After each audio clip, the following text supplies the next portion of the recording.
चलिए, आज का टॉपिक है atomic mass and molecular mass. तो सबसे पहले आप लोग मुझे ये बताइए, what is atomic mass? Atomic mass क्या होता है? तो सिंपल सा आप लोग क्या Mass of बोलोगे? बोलो। mass of an atom. Mass of an atom, very good.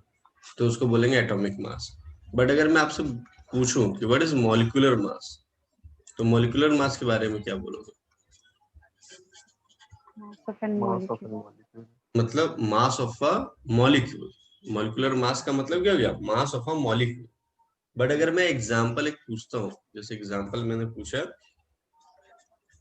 HCl का बताओ, HCl का मॉलिक्यूलर मास बताओ, तो आप क्या बोलोगे? सर, हाइड्रोजन का क्या आपको लेना है? एटॉमिक मास, है ना? Yes. ठीक है। और Cl का भी क्या लेना है? एटॉमिक। Atomic mass. और दोनों को क्या कर देना है? ऐड कर देना है। Add करना. And then you will get the molecular mass of क्या? HCl। HCl. ठीक है। तो अब क्वेश्चन ये उठता है कि सर, कोई ऐसा इंस्ट्रूमेंट है जिससे मैं एटॉमिक मास को कैलकुलेट कर सकूं? तो मैं बोलूंगा हाँ, एक इंस्ट्रूमेंट है जिससे हम लोग एटॉमिक मास को कैलकुलेट कर सकते हैं। तो उस इंस्ट्रूमेंट का नाम है मास स्पेक्ट्रोमीटर, या मास स्पेक्ट्रोमेट्री भी बोल सकते हो आप लोग। Okay. ठीक है। तो हाँ इस इंस्ट्रूमेंट के हेल्प से हम लोग किसी का भी एटॉमिक मास को हम लोग कैलकुलेट कर सकते हैं। ठीक है। कर तो ये सकते तो हैं. मान लो आज के डेट में ये इंस्ट्रूमेंट बन गया था। बट अर्ली डेज में कैसे वो लोग कैलकुलेट करता था? ठीक है, चलिए वो देखते हैं। अर्लियर में क्या होता था, हाइड्रोजन को वो लोग रेफरेंस लेता था। क्यों लेता था? क्योंकि वो काफी लाइट होता था। हाइड्रोजन को, hydrogen was taken as reference. ये कब होता था? अर्ली डेज में, समझे? बट नाउ डेज कार्बन 12 को एज अ रेफरेंस लिया जाता है। किसको लिया जाता है? C12। Carbon 12. C12 is C12 Taken is as reference. taken as reference। Reference. ठीक है। ये भी लिख देता हूं कि ये कब लिया गया था? अर्लियर। ठीक है। और ये नाउअडेज। हाँ. ठीक है। अब ये क्यों लिया जाता था? हाइड्रोजन को क्यों लेते थे वो लोग? क्योंकि ये काफी लाइट होता था। हाइड्रोजन काफी Light लाइट होता. होता था। हाइड्रोजन को रेफरेंस रख दिया, उसके बाद उसके हिसाब से सबको वो कंट्रीब्यूट कर दिया कि भैया तुम्हारे इतना, तुम्हारा इतना, तुम्हारा इतना। ठीक है। Okay. लेकिन जब ये कार्बन 12 को एज अ रेफरेंस माना गया, तो जब इसको लिया गया तो उसके लिए एक यूनिट भी डिफाइन कर दिया गया है, जिसको बोलते हैं AMU। ठीक है। AMU एक यूनिट भी डिफाइन कर दिया गया। तो क्या बोला गया कि भाई 12 AMU, 12 AMU equals to one mass, one Of mass one of a carbon carbon 12 atom. atom. ठीक है। तो फिर उससे पूछा गया कि भैया AMU, 1 AMU बराबर कितना होगा? तो सिंपल सा मैथमेटिक्स है, 1/12 पार्ट हो जाएगा। 1 1/12 part. Mass of a carbon 12 atom. Atom. है समझ में? हाँ. तो फिर पूछा गया कि सर, ये तो ठीक है, आपने बता दिया कि वन AMU होता है 1/12 मास ऑफ कार्बन एटम। ठीक है। बट सर, अगर कभी हमसे पूछा जाए, ठीक है, कि 1 AMU का with respect to gram, 1 AMU का विथ रिस्पेक्ट टू ग्राम क्या किसके बराबर होगा, वो कैसे बताएंगे सर? तो चलिए उसको देखते हैं हम लोग। तो सबसे पहले आप मुझे ये बताइए, लाइक कार्बन का एटॉमिक नंबर कितना होता है? कार्बन का एटॉमिक नंबर कितना होता है? 6. कार्बन का एटॉमिक नंबर कितना होता है? 6। 6. कार्बन का एटॉमिक नंबर होता है 6। तो इसको मैं देखता हूं, इसे 6 प्रोटॉन, 6 न्यूट्रॉन। कोई दिक्कत? No sir. और इलेक्ट्रॉन कैसे डिस्ट्रीब्यूट रहता है इसमें, आइडिया है कुछ? 2 यहाँ पे होता है 2, 8, 8. और 4 बाहर होता है, ये पता है ना आप लोगों को? Yes, sir. ठीक है, तो इसको लोग लिखेंगे कैसे? इसको लिखेंगे मास ऑफ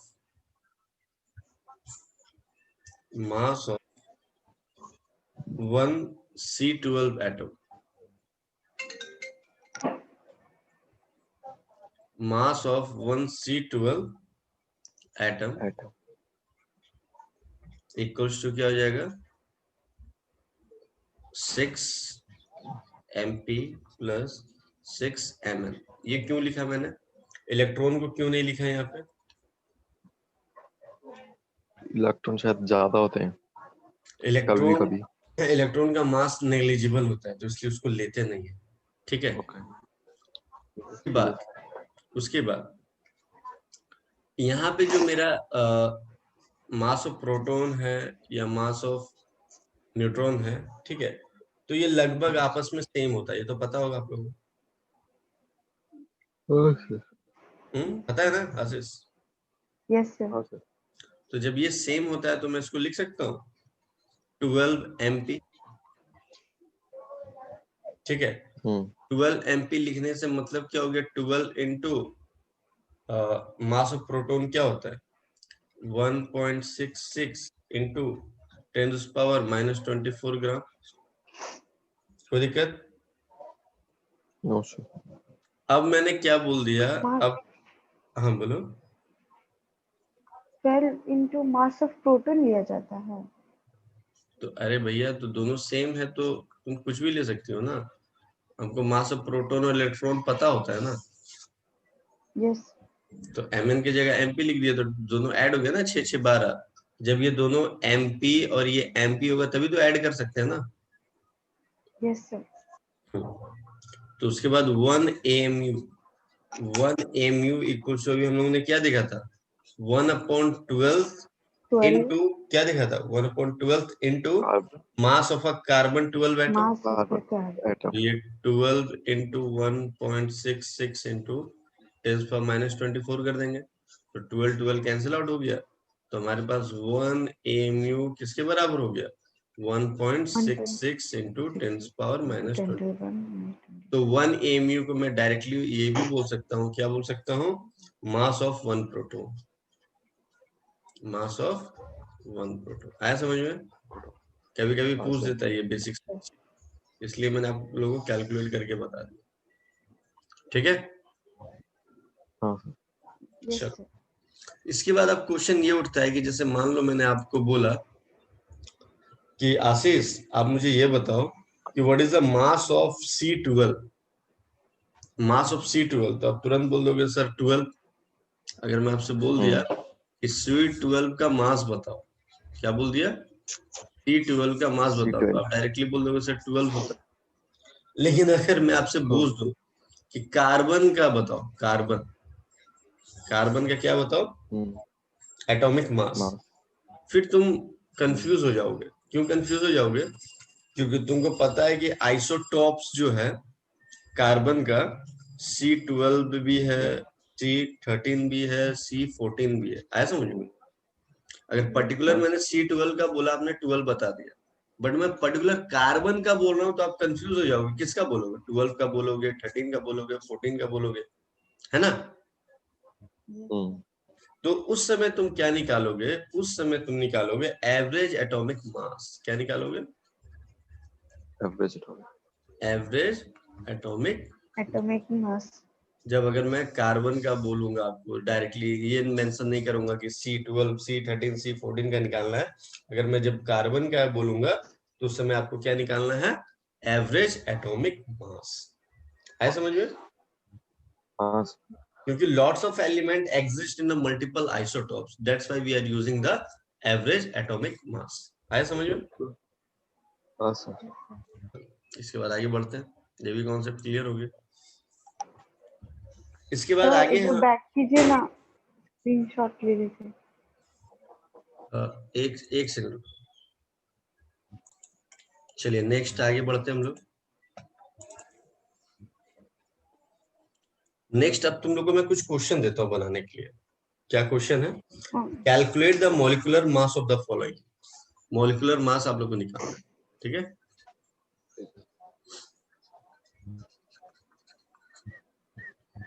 मॉलिक्यूलर मास निकालना है आप लोग को, फाइंड आउट करना है किसका किसका। तो सबसे पहले CO2 का बताइए कैसे फाइंड आउट करोगे। तो याद रखिएगा आपको जब भी मॉलिक्यूलर मास बोले निकालने के लिए, ठीक है, तो सबसे पहले आपको Yes. क्या नीड पड़ेगा, किस चीज का नीड पड़ेगा? एटॉमिक मास का। Atomic mass. तो एटॉमिक मास कार्बन का कितना होता है? वैसे 12 होता है, ठीक है, 12. बट एग्जैक्ट हम लिख देता हूं मैं 12.01 यू। यू देखो AMU भी लिख सकते हो या यू भी लिख सकते हो, ठीक है। एक्चुअली यू जो है ना वो एक्चुअली MU ही होता है, आया समझ में? Okay, sir. तो AMU भी लिख सकते हो या यू लिख सकते हो। कहीं पे यू भी लिखा रहेगा तो ये मत समझना कि कुछ गलत लिखा हुआ वहां पे, ठीक है, वही चीज। Yes, sir. तो अब क्या है कि एटॉमिक मास क्या है कि जो कैलकुलेशन को इजी बनाने के लिए हम लोग क्या करते हैं 12 ले लेते हैं, ठीक है, बट एक्चुअल में ये होता है 12.01, ठीक है। तो एक मैं बता देता हूँ आपको कैसे निकाला जाता है। तो एक्चुअली C तो एक ही है, तो C प्लस O2 है, तो ये हो जाएगा 2 इंटू O। तो C का कितना है भाई? C का है हमारे पास 12.01 प्लस 2 इंटू O का कितना होता है? O का होता है भैया 16.0 U। तो ये मल्टीप्लाई 16 हो जाएगा। अब इसको जब तुम लोग सॉल्व करोगे तो आंसर आएगा 44.01 U। आया समझ में? Yes, sir. अब जैसे मान लो मैंने H2O का बोल दिया, हाँ H2O का तो हाइड्रोजन का देना पड़ेगा। हाइड्रोजन का होता है 1.008 U। वैसे कैलकुलेशन आसान बनाने के लिए 1 लेते हैं, ठीक है, बट एग्जैक्ट वैल्यू होता है 1.008। तो यहाँ पे कितना हो जाएगा 2 इंटू एच प्लस 0। तो 2 इंटू एच क्या है मेरे पास 1.008 प्लस ओ कितना था हमारे पास 16। जब इसको सॉल्व करोगे तो आएगा 18.016। आया समझ में? Yes, sir. आसान है काफी, है ना? Yes. हाँ सर। चलो तुम Yes, लोग sir. CH4 का निकाल के दिखा दो फटाफट, एकदम फटाफट, 2 मिनट का टाइम।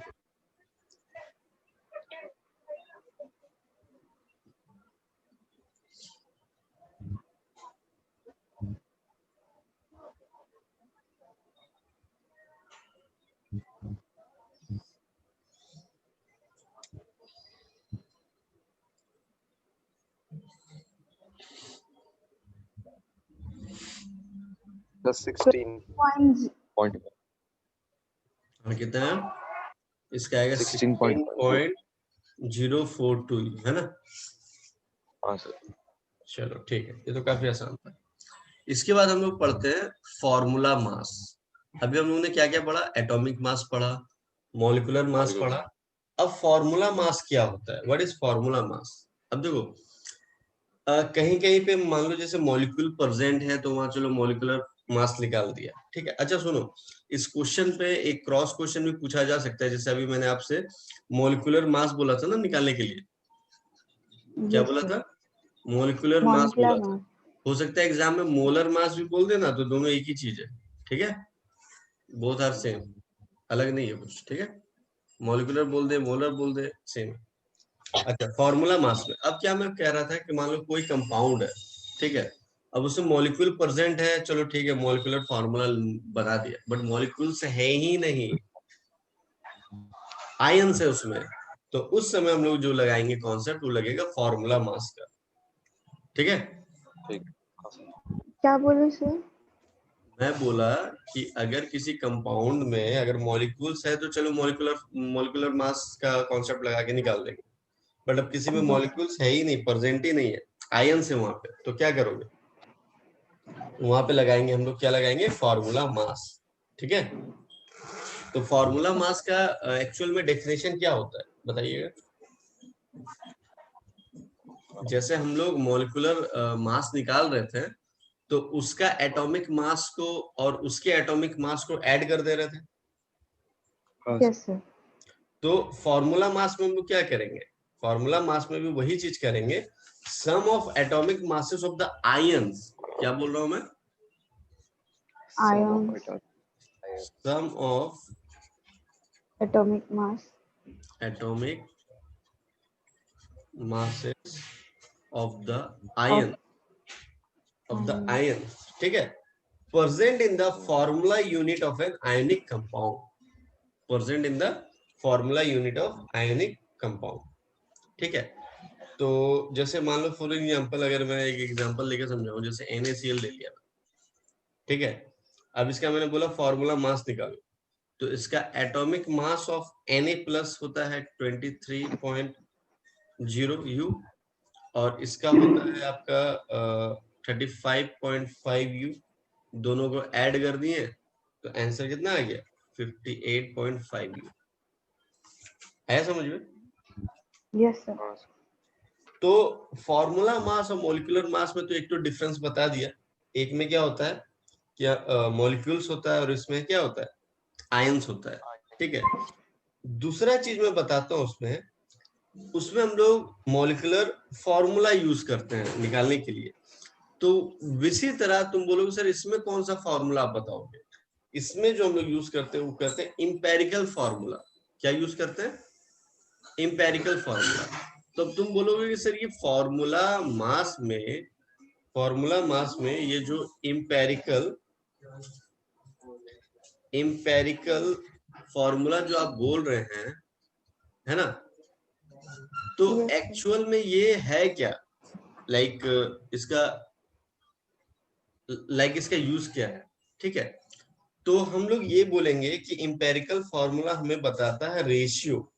इंपेरिकल फॉर्मूला क्या बताता है, रेशियो, आयंस जो है उस कंपाउंड में किस रेशियो में प्रेजेंट है। आया समझ में? Yes sir. तो अगर मान लो मैंने लिख दिया यहाँ पे NaCl, अगर मैंने लिख दिया NaCl, ठीक है, तो NaCl यहाँ पे 1:1 के रेशियो में प्रेजेंट है, 1:1 के रेशियो में प्रेजेंट है, ठीक है। तो यही बताता है इंपेरिकल फॉर्मूला।